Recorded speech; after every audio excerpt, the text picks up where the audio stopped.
The grief counseling circle met every Monday at 7 p.m., and I'd been attending for 6 weeks when I realized the other members were telling the exact same stories. Not similar stories, identical ones, word for word.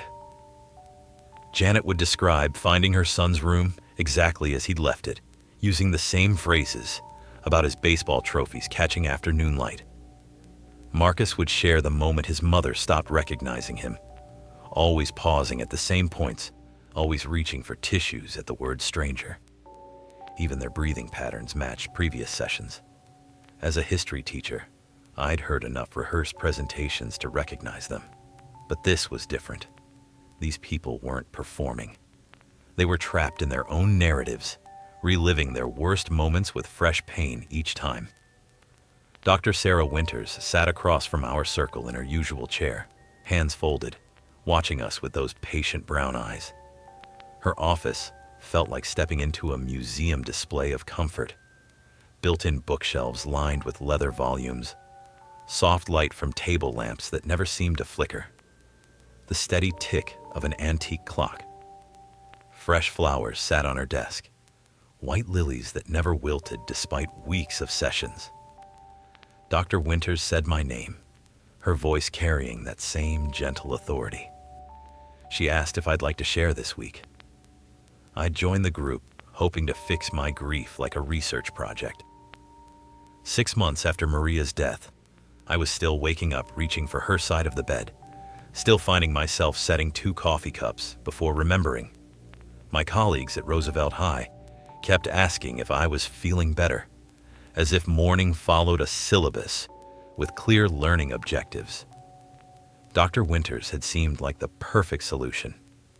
Professional, structured, offering concrete tools for processing loss.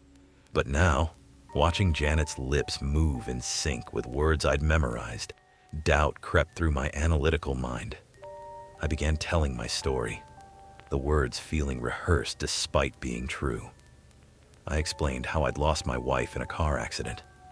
She was driving to pick me up from the faculty holiday party when a drunk driver ran a red light.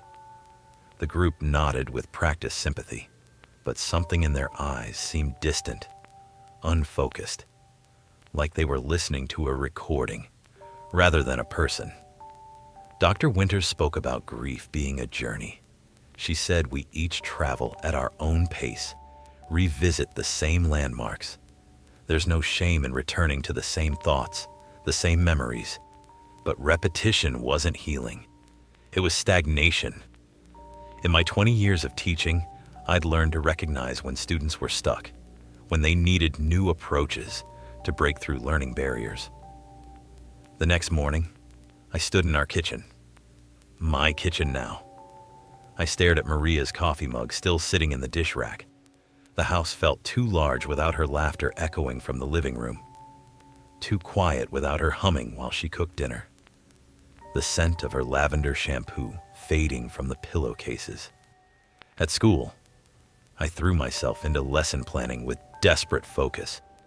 During the lunch break, my colleague Jennifer asked about the group counseling. I told her it was helpful, though the word felt hollow. I said Dr. Winters seemed to know what she was doing. But questions nagged at me like persistent students demanding answers. Why did Janet always mention her son dying a few years ago while speaking with raw pain of fresh loss?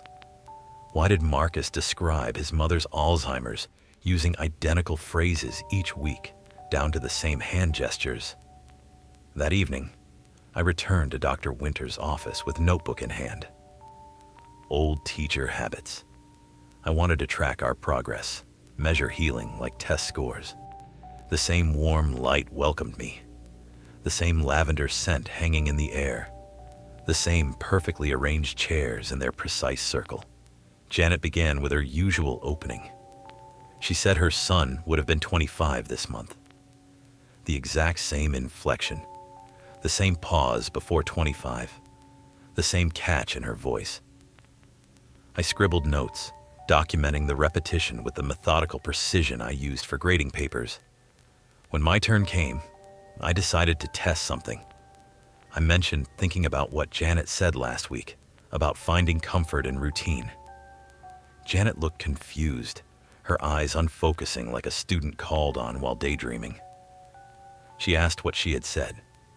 I reminded her about keeping her son's room exactly as he left it, the baseball trophies catching afternoon light. She seemed to be remembering rather than recalling, accessing a script stored somewhere beyond conscious thought. She repeated the words about the trophies catching afternoon light. The repetition was perfect, word for word identical, but delivered with the hesitation of someone trying to remember lines from a play performed long ago. Dr. Winters smoothly redirected the conversation, but I caught something in her expression, a flicker of annoyance, quickly masked behind professional concern. She noticed I was taking notes. Her tone remained gentle but carried new weight. She suggested that sometimes documentation can become a way of avoiding emotional processing. I closed the notebook, but kept my observations sharp. Something was wrong. The clock still read 7:15, the same time it had displayed during every session. The flowers weren't just fresh. They were identical to every previous week, the same arrangement, the same degree of bloom.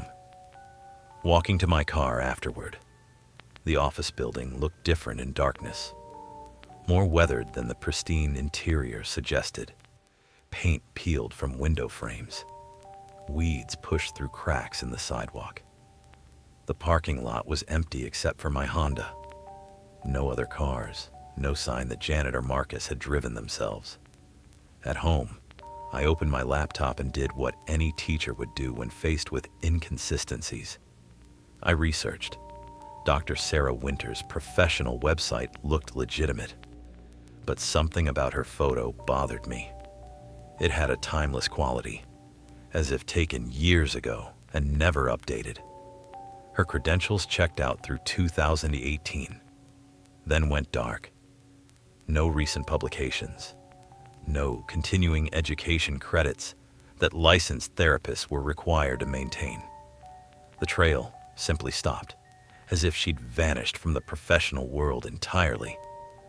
The obituary hit me like a physical blow, the words blurring as I read them twice, then 3 times. Dr. Sarah Winters, 52, died by suicide on November the 15th, 2018, following a prolonged battle with depression after losing her husband and daughter in a car accident. My analytical mind rejected information that couldn't be true. The woman I'd been meeting with every Monday for 6 weeks had been dead for 4 years. The car accident detail made my stomach clench. Maria had died the same way. I searched deeper, my fingers trembling on the keyboard. The office address existed, but, according to city records, the building had been vacant since 2019. No therapy practices listed, no current business licenses, just an empty shell. The other group members were easier to find once I knew what to look for. Janet Morrison, missing person report filed in 2020. Last seen attending grief counseling at the address I knew too well. Marcus Chen, similar story, disappeared in 2019 after his mother's death. His family still posting desperate pleas on social media. The evidence was undeniable, documented in official records and newspaper archives. I was attending therapy sessions with dead people, led by a woman who had killed herself 4 years ago. The following Monday, I entered Dr. Winters' office with new eyes. The furniture looked more worn than I'd noticed. Fabric threadbare in spots, wood scarred with age. The books were covered in dust that somehow never accumulated elsewhere. The flowers were preserved in a moment of perfect bloom that defied natural decay. The clock still showed 7:15, frozen in time like everything else in this impossible room. Dr. Winters smiled, settling into her chair with practiced grace. She said I seemed troubled tonight. I told her I'd been doing some research about grief, about healing, about the importance of progress. of not getting stuck in repetitive patterns. Janet and Marcus shifted uncomfortably, as if my words were foreign concepts that didn't belong in their carefully constructed reality.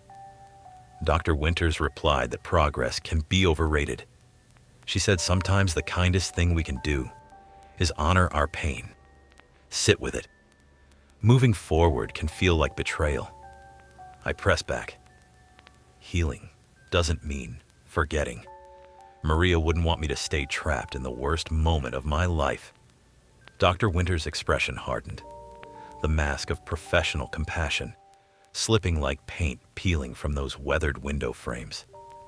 She said, healing is often another word for betrayal, for moving on, for leaving our loved ones behind as if they never mattered. I looked at Janet and Marcus, seeing them clearly for the first time. Their clothes never changed, because they weren't really changing. They were stuck in the moment of their greatest pain, preserved like insects in amber, feeding Dr. Winters' need to justify her own choice. I asked them directly how long they'd both been coming here. They exchanged confused glances, their faces blank as students who'd forgotten the assignment. Janet said a few months, uncertainly, as if time had become a foreign concept. Marcus added that it was since his mom died, but his voice lacked conviction, the words hollow. I pressed further. When exactly did your mother die, Marcus? What was the date? He opened his mouth, closed it, opened it again like a fish gasping for air. He stammered that it was recent. The pain was still so fresh. Dr. Winters stood abruptly, her chair scraping against the floor with a sound like nails on chalkboard. She said we should focus on my own processing. But I was already standing too, my teacher's instincts recognizing a classroom about to spiral out of control. I confronted her directly. She was keeping them here, keeping them stuck in their worst moments. This wasn't therapy. It was imprisonment. She said she was protecting them. Raw pain bleeding through her professional composure like ink through paper. Protecting them from the cruelty of a world that expects them to move on, to betray their love by daring to live again. The office around us seemed to shift, shadows deepening in corners that shouldn't exist. The warm glow flickered, revealing glimpses of decay underneath. Water stains spreading across walls like spilled coffee, mold creeping along baseboards in fuzzy black lines. I whispered the truth. She had passed.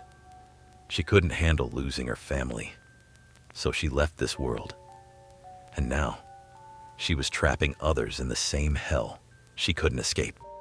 Dr. Winters' face contorted with pain and rage, her professional mask finally cracking completely. She insisted she was saving them. Saving me. From the agony of letting go, of dishonoring the dead by daring to be happy again. The room tilted around us, reality bending like a funhouse mirror. I felt the pull of her logic, the seductive comfort of eternal grief. What if healing was betrayal? What if the pain was all I had left of Maria? Dr. Winters whispered that Maria was here. She'd been waiting for me to stop running from my guilt. She knew it should have been me in that car. The air shimmered with heat that had no source, and I saw her, Maria, standing behind Dr. Winters' chair, her face pale and accusing, her eyes holding disappointment that cut deeper than any blade. She asked why I didn't drive myself that night, why I made her come get me. My chest constricted, breath coming in short gasps. The survivor's guilt I'd been carrying for 6 months crystallized into crushing certainty. It should have been me. I should have driven myself home from that party. I should have been the one in that car. The false Maria pleaded for me to stay with them, stay in the pain. It's all we have left, but something in her expression was wrong. Too perfect, too focused on suffering. The Maria I'd loved would never want me to suffer endlessly. She'd want me to honor our love by living fully, not by fading away in a circle of eternal mourning. I found my voice, shaking but certain. This wasn't Maria. Maria would want me to heal. She'd want me to carry our love forward, not bury it in guilt. The false Maria's face twisted with rage, revealing the hungry desperation underneath. Dr. Winters lunged forward, her hands reaching for me with desperate need, and I saw her clearly for the first time. Not a therapist, but a woman so consumed by her own guilt that she'd become a parasite feeding on others' pain. I stepped backward, breaking the circle that had held us all trapped. I made my choice. I choose to heal. I choose to honor Maria by living.